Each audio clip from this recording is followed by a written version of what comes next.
Hey, Composing Gloves here, and today we are going to talk about voice groups. Why talk about voice groups? Well, voice groups are important for things like, let's say you have a drum kit, and you've got some cymbals and things, like a hi-hat cymbal, and you have a closed hi-hat and an open hi-hat sample.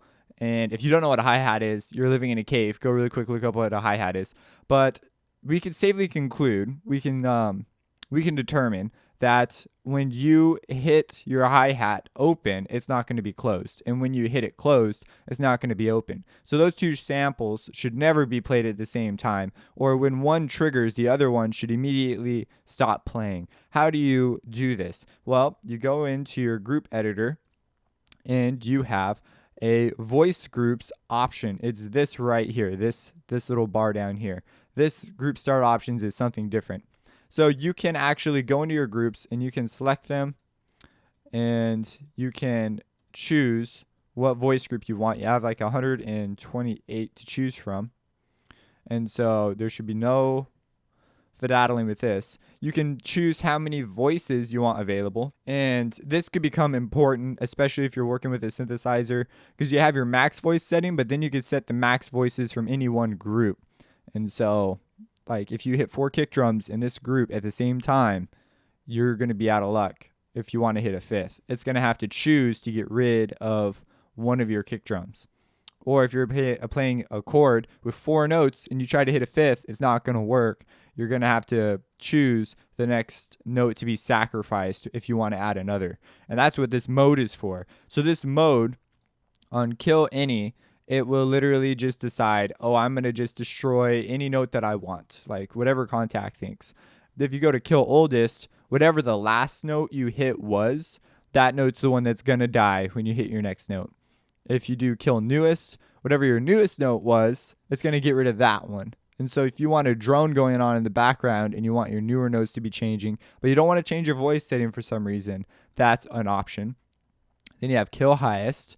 That's whatever your highest note is. So if you have a chord with a low note down here and a high note up here, it will kill the high notes.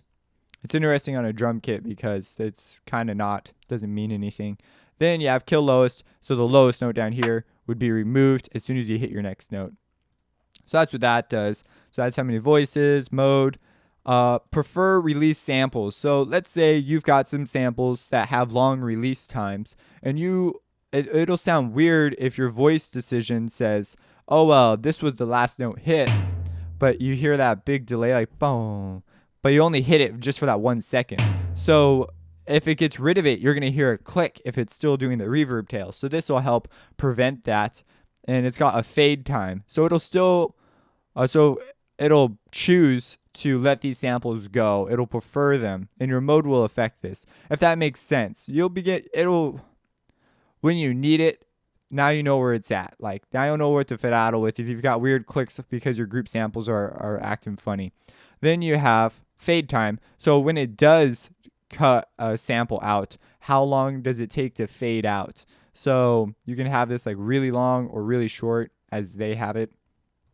But yeah, it just creates a fade curve so that you don't get a click when something cuts out. So this could be something really important to you later on. Then you have this EXCL group. I forgot what EXCL stands for, but basically they're choke groups. And what happens is you could put samples. If we go over to, see this one's in group 1. Oh, it's a hi-hat. And our closed hi-hats, open and closed. This is our exact example.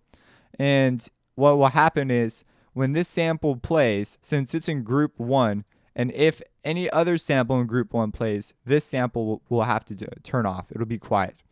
And so if we go to our open hi-hat, this is also in group 1. So if our open hi-hat ever plays while our closed hi-hat is playing, it will turn the other one off.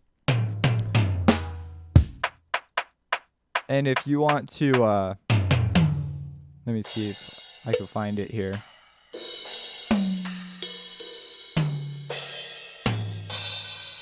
There's our open hi-hat. That's a pedal hi-hat, but it's also part of group 1, I believe. Yeah, group 1. So you can hear it just turn off immediately. So that's really nice, and it sounds like a real drum kit would be doing that. And it's got a different fade time and all sorts of things to help it kind of blend in. So that's what the voice groups does, mostly for the choke groups is what I use them for. Because then you can just select, and I just explained it. So hopefully you see the application there. If you have any questions, drop them in the comments. Like, comment, and subscribe, and have a blessed day.